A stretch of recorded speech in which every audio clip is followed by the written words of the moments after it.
så er det vist ved at være her. Det er mig en stor ære og fornøjelse at byde velkommen til Lillians PhD-forsvar. Så velkommen til dig. Tak. Jeg skal også byde velkommen til bedømmelsesudvalget. Velkommen til lidt. Og selvfølgelig velkommen til publikum, som også sidder her i dag. Mit navn er Tom Nyvang, og udover at fungere som ordstyrer her i dag, så har jeg været vejleder for Lillian, så det er måske derfor, jeg har fået opgaven. Og som de sidste ord, jeg skal sige på dansk, lige for et stykke tid, i hvert fald her i dag, så skal jeg sige, husk at minde om, at et PhD-forsvar, det er jo en særlig genre. Vi har ikke stået her i dag, hvis ikke det var fordi, at der var et bedømmelsesudvalg, som synes, at det arbejde, Lillian har lavet, er ganske udmærket. Men ikke desto mindre, så kommer de altså for at presse hende i dag. Nu skal de finde ud af, om der dog alligevel ikke er en grænse for den viden, hun har og har udviklet. Så derfor, så kommer der altså til at blive stillet nogle kritiske spørgsmål. Forventer jeg det. Men det er altså ikke, fordi de i udgangspunktet underkender arbejdet, tværtimod. So, let me see if I have all in place. Yes, yes. We have, and now I'll switch language, the assessment committee over here. We have the chair, Lars Birk Andresen from, and I should look here because it's a different name in English, Department of Learning, Education and Philosophy at Aalborg University, and he's an associate professor. Then we have Vivian Hodgson, who's a professor at Lancaster University, and we have Hanne Vest Nikolajsen, who's an associate professor at the IT University of Denmark in English. Are we not supposed to? Yeah, but are you sure? Because, well, it is Copenhagen, but it turns up under different names when you try to translate. In a minute, Lillian will give a 45 minutes presentation of her work. Then we'll have a short break, 15 minutes. I'll keep track of time. And after the break, each member of the committee will be given 30 minutes to ask questions to Lillian, and she will, of course, have an opportunity to give good answers as well. Let me see, I should remember to say yes. After we've heard the members of the assessment committee, there's an opportunity for you to ask questions for Lillian.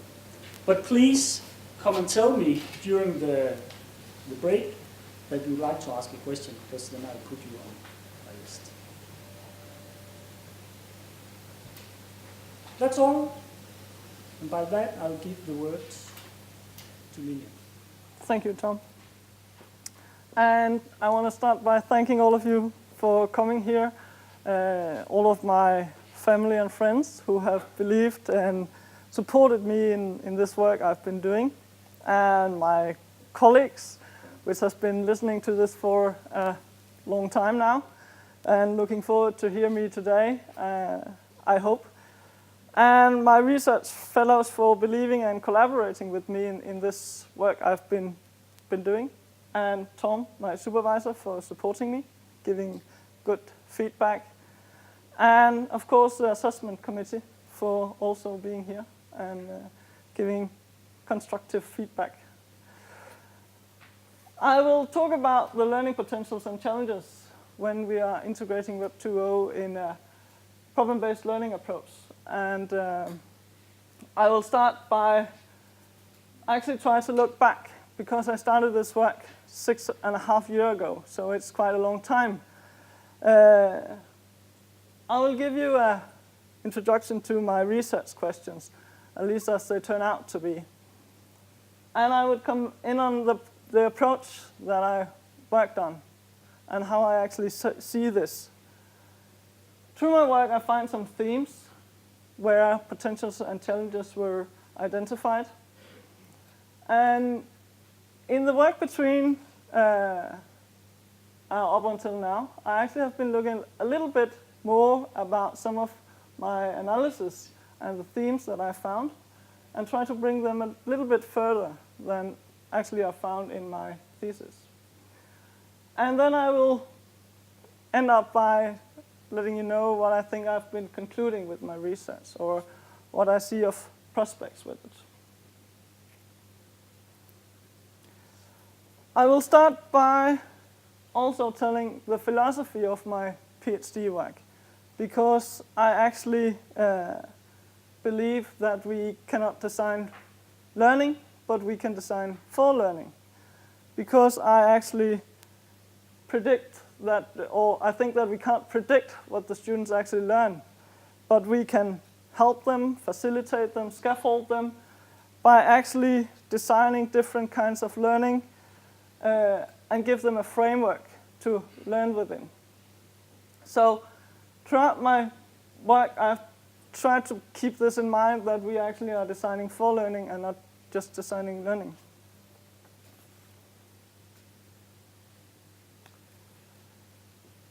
Looking back, it all started back in 2008, where I was, as part of my job as an e-learning consultant in the e-learning unit that were at the university at that moment, I was working on implementing Moodle as an e-learning platform at the Faculty of Social Science.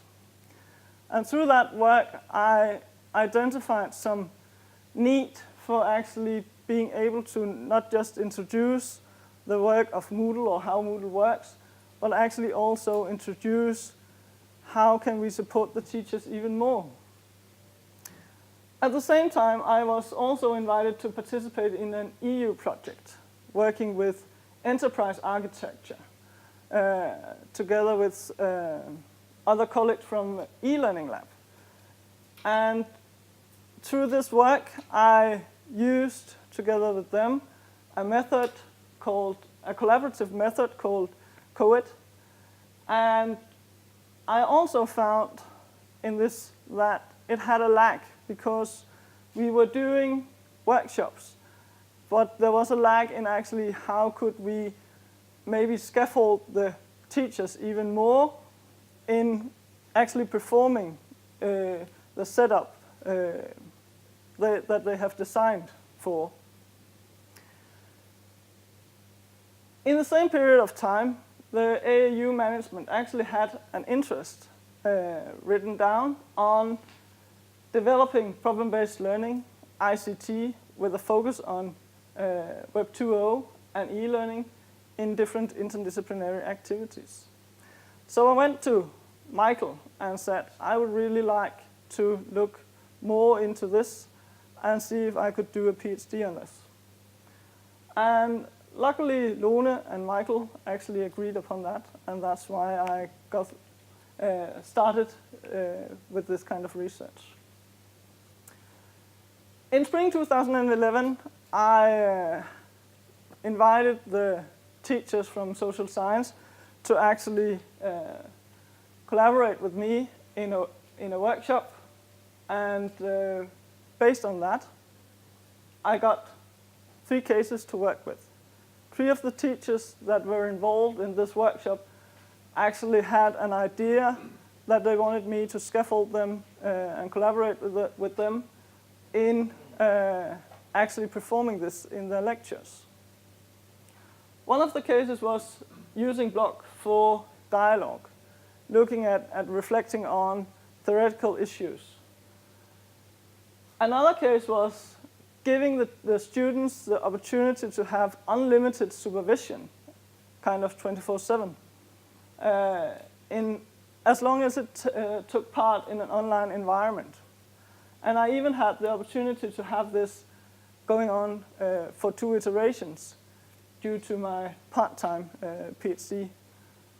So I had the chance to actually co-edit with the teacher on how to perform the 2nd iteration of this case. And I had a 3rd case where the teacher was giving the students the chance to comment online about lectures and content in a kind of same time environment. And the first time I actually met this teacher, it was as in my role of actually an e-learning consultant. And afterward, when she has visited the workshop, then we tried to do it in a more research formal way, actually. So I started out by having this interest in actually investigating what kind of scaffolding could take place to actually help these teachers in designing for learning in different ways. And I got this process of I would like to use when I did that. So I grabbed the action research model and looking at that because I believe that this is a process where the practitioners and the researcher have a joint learning process in actually setting this up. So we work as co-researchers and we try to gain knowledge and integrate the different knowledges that we have, both theoretical but also practical, and try to experiment, and by that changing practice in different ways. Based on this approach, I developed my kind of scaffolding or research process that was my intention when I started. I had the design workshop where I wanted to introduce the teachers to Web 2.0 and social media, and I presented them with different tensions, but also for them to develop a learning design for them to go on. But instead of just letting them go after this design workshop, I actually intended to follow up by having different sessions with them and discuss these different activities and be part of their ideas and generating of design for learning and facilitate them in the best way I ever could. For my research purpose, of course, I had to look into, follow the process that actually took place. And I did some interviews with the teachers. I also presented the students to a small survey just to have their expression of how they felt these activities were going on.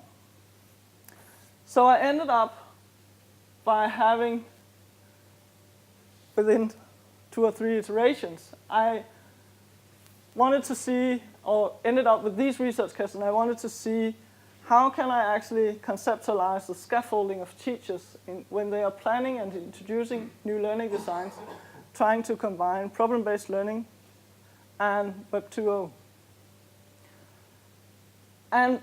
But also, for that reason, looking at what are the learning potentials when you are integrating these Web 2.0 mediated learning in a problem-based learning process. And the challenges that they actually experience when they are integrating this into their practice.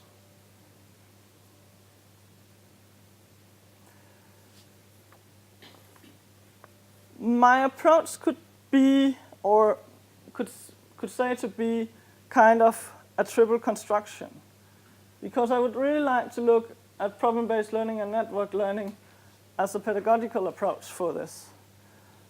And the method that I was using was action research and learning design.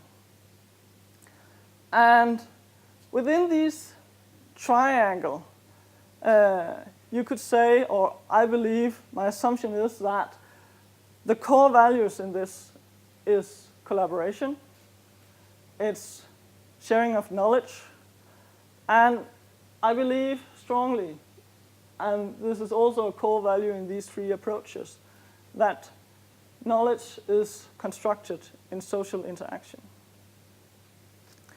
So you could say that there is a mutual dependency, and these have impact in different ways on each other, depending on how these elements, like where do I start in each of these, what are the interactions taking place, they move, which also in this has led me in different directions.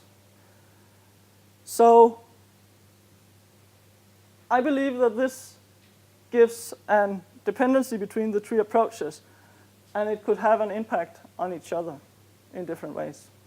So I got the role of actually navigating as a scaffolder or researcher in this interdisciplinarity.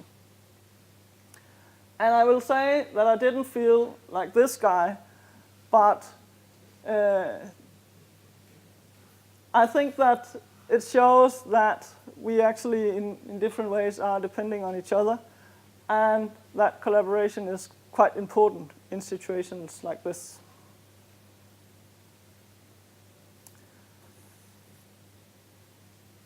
Based on my empirical data that I got from following the teachers and interviewing them, I ended up identifying different themes. And I ended up with an overall, so far, of 9 themes in which I actually found different kind of potentials, but also different kinds of challenges.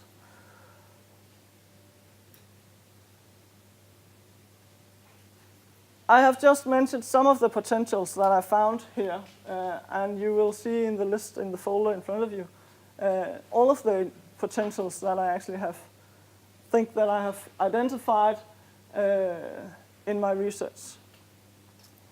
But some of the things that I found potentials within is the different ways of actually doing documenting and maintain and share knowledge, as it was one of the core values here.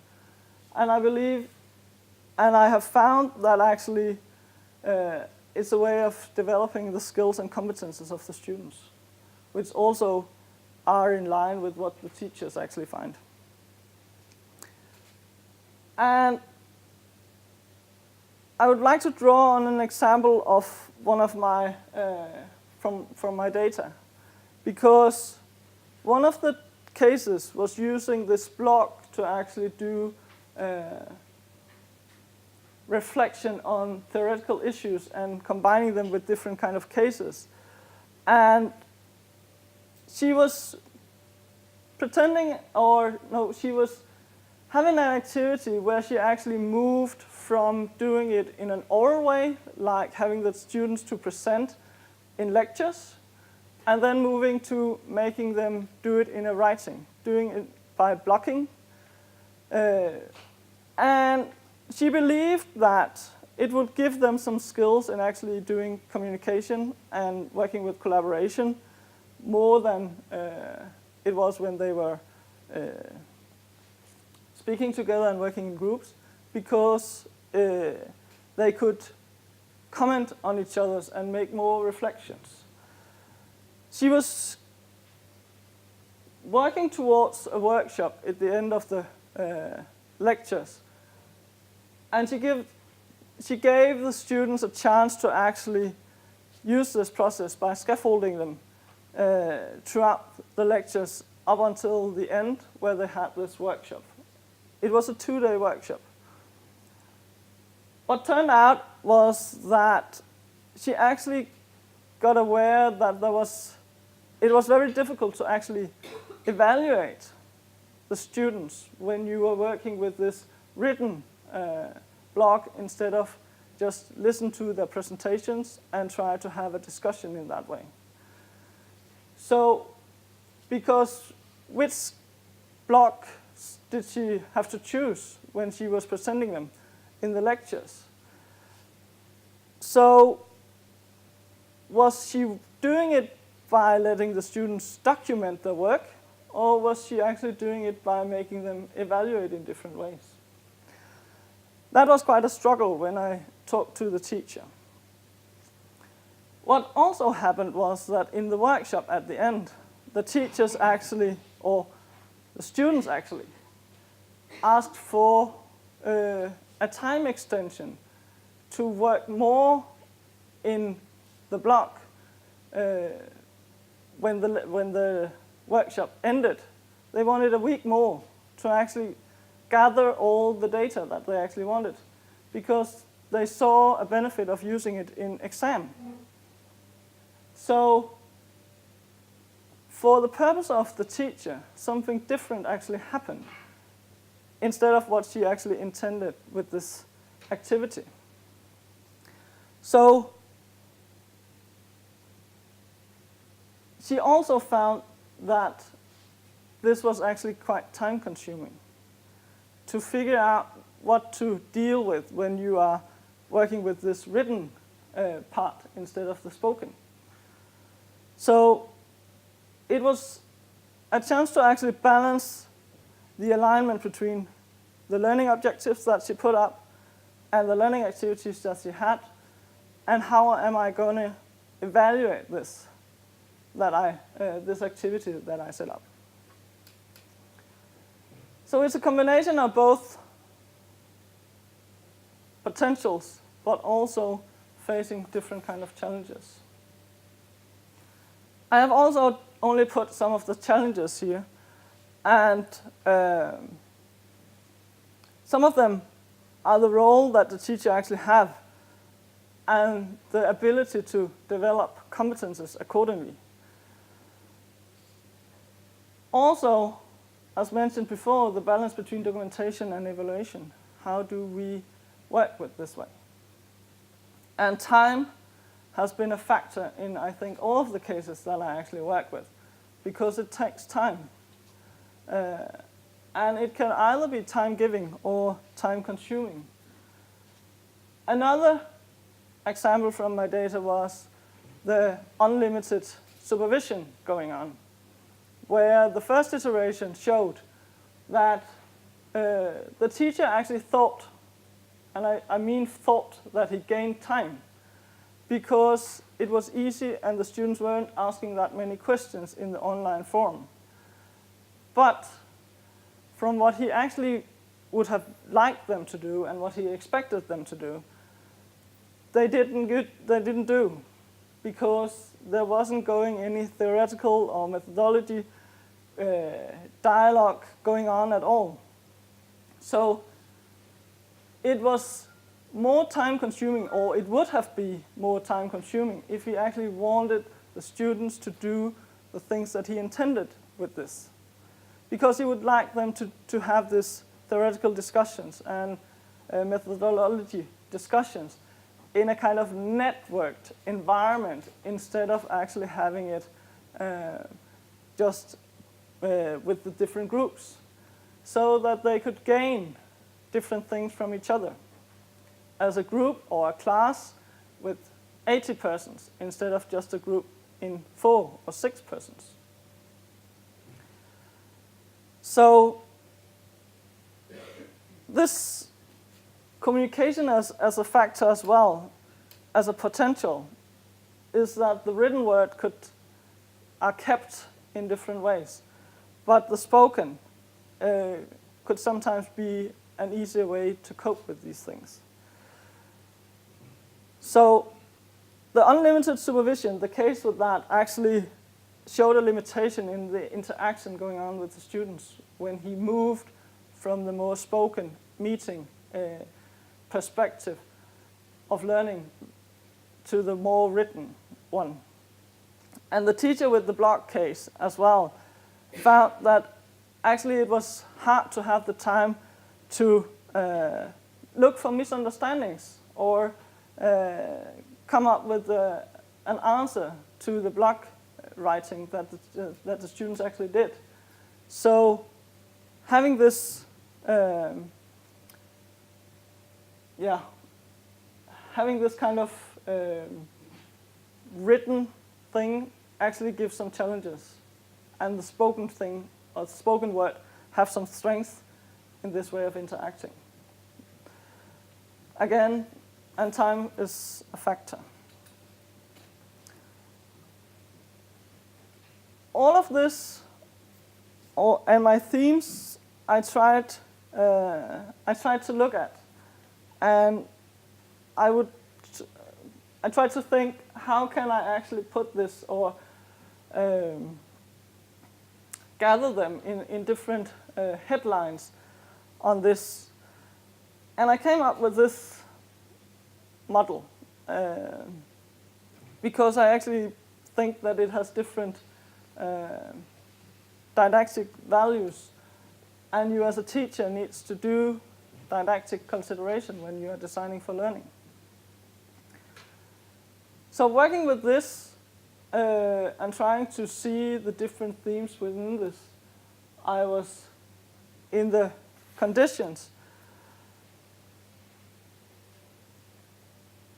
Getting into 3 levels seen from the perspective. And an important thing is to actually consider the conditions necessary to succeed in designing the learning and the different levels of interaction. So one of the issues found in my data is how the institution actually cope with this integration of ICT into teaching practices. How do we work with that? And another one will be, we are working very much in teacher teams and collaborate among teachers. And it's quite important to have a common understanding of the learning objectives that are actually taking place. So have a discussion and a dialogue on these. But also have an awareness of the skills and competences that the teachers and the students bring into the learning settings, and have a knowledge about how they can contribute in different ways. What kind of academic skills are we trying to develop in this, like the unlimited supervision, who actually also try to gain networking and collaborative skills for the students just besides getting supervision. So in some of the cases, I believe that many of the factors that were intended actually didn't happen in that sense.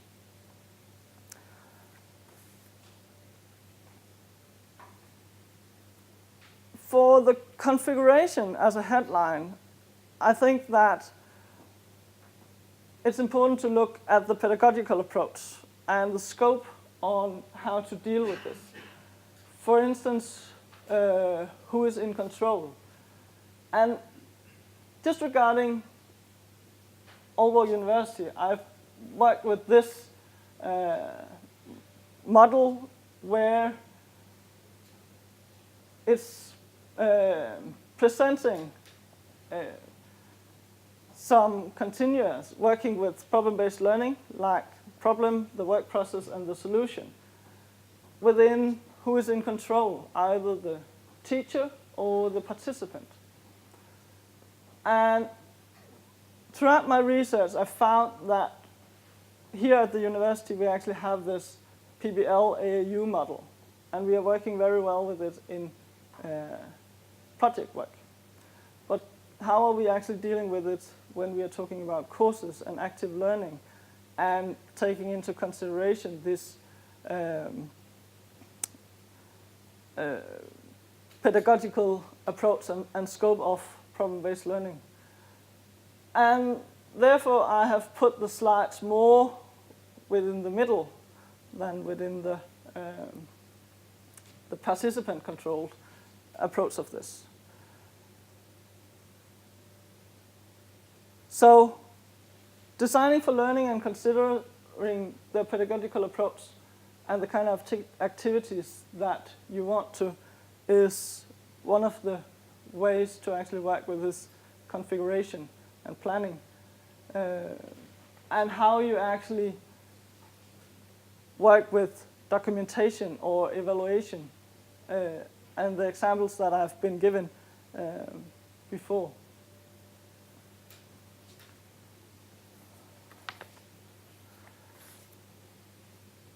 And of course, from my approach, the technological possibilities will also be a factor. And you could say that that's some of the things that might have changed in this is the actually having access or being online kind of 24/7 in working in environments or online environments, and which not happened before in that sense. When we were using the blackboard, we were not able to stand in front of it 24/7. We were there when we were there. And what kind of factors or impact does this actually have that we are online 24/7 and able to work with this? Again, the factor of time becomes important. Another issue is the personal environment versus the educational environment. 2 out of 3 of the cases that I worked with was actually taking place on Facebook. And that set up a mix between personal environment and educational environment. But it was actually a wish from the students. And it turned out that it actually worked. But it gives some challenges for how to actually frame the intentions that you have with your learning to deal with this. Because do we actually want a mix of this educational and personal learning environments, seen from the teacher's perspective, at least? So the ability to actually scaffold the teachers and develop an awareness of the challenges when you actually integrate ICT tools is quite important when you deal with this. So back to my model, which I probably should have showed here, but all around it would be framing, actually the ability to develop the teacher's competences so that they themselves are able to combine both the conditions, the configuration, and the technological possibilities for taking into account the learning objectives that they want to have, the learning activities, and not least the ability to actually handle all of these both technologically, pedagogically, and communicatively. Because they are quite good in the pedagogical way, but combining it with the technological way could be a challenge in different ways. So taking a view on this actually showed or led me to this model of scaffolding. And I believe that it's quite important in different ways to have some technological, pedagogical persons to support you or scaffold the teacher's process of integrating Web 2.0 mediated learning activities. And I also believe that this is an issue that we often forget, or at least not support very well in this way.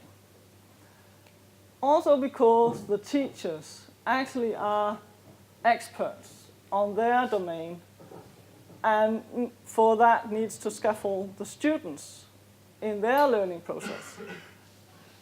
And by combining it with technology, there could be a lack in actually having these intentions going on. So this model trying to illustrate that there should be a progress over time in actually trying to scaffold the teachers so that they get knowledge about integrating ICT with a pedagogical purpose and trying to make the reflections for the potentials, but also for the challenges going on.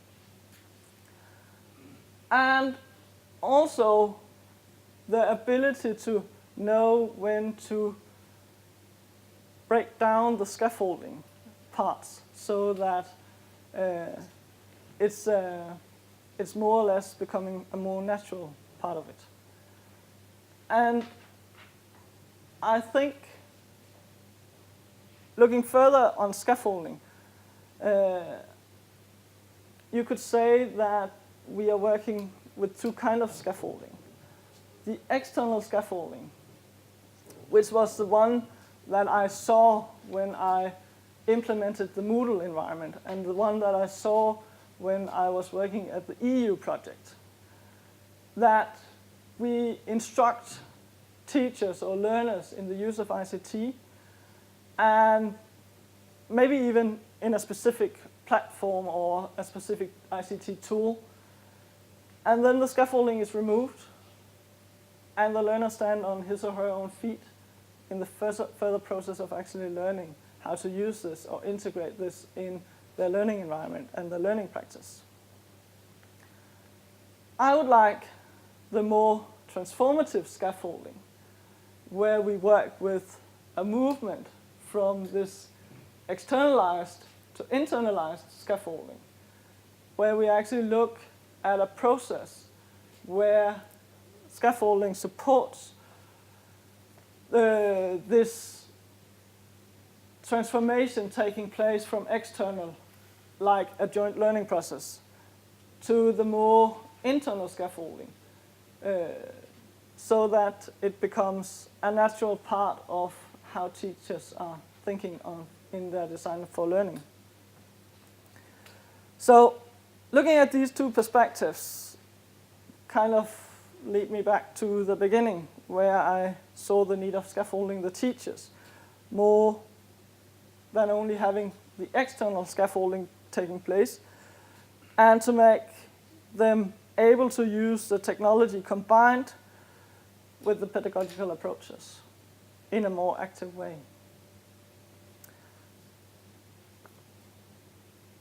And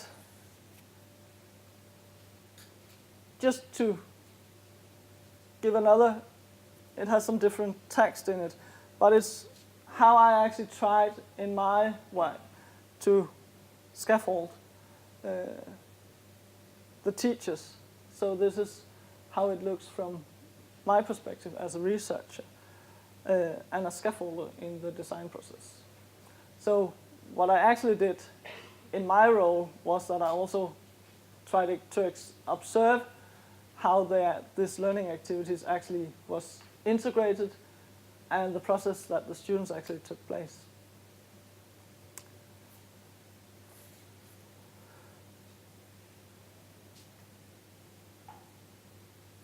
I have just one slide back or left, and this is this one. Because if I try to look at this in different ways, how could a tool or a media like Facebook actually be put into this in looking at this? And I think Facebook as a tool or as a media could give some different setups. It's getting a bit blurred between the study and the social life, and the educational life and the private life, which needs to be taken into considerations. And for configuring app as a teacher, as the designer for learning, how to deal with this, you need to have different kind of pedagogical consideration in what can you actually gain from taking in Facebook, and how can Facebook be used. Because compared to a virtual learning environment like the Moodle environment, the Facebook mainly adds up for dialogue and actually information and not many other activities than that as such. So the conditions is also how do the institution actually look at things like Facebook or media like Facebook integrated into this learning practice. And I also believe that there are some ethical issues in using the Facebook environment in this, because you don't have the institutional control of media like Facebook, and you don't have the teacher get a role on actually diverging between the private and the professional or domain expert role in this way. So I think putting Facebook into this gives a lot of challenges in different ways that you need to consider as a teacher. I think that was it. I'm trying to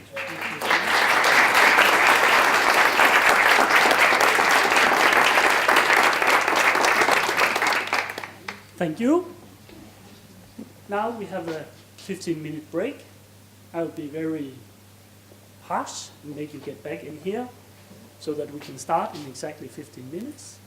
Please remember, if you have questions that you would like to ask afterwards, well, as part of the defense, you don't have to ask me if you want to talk to Lillian later today.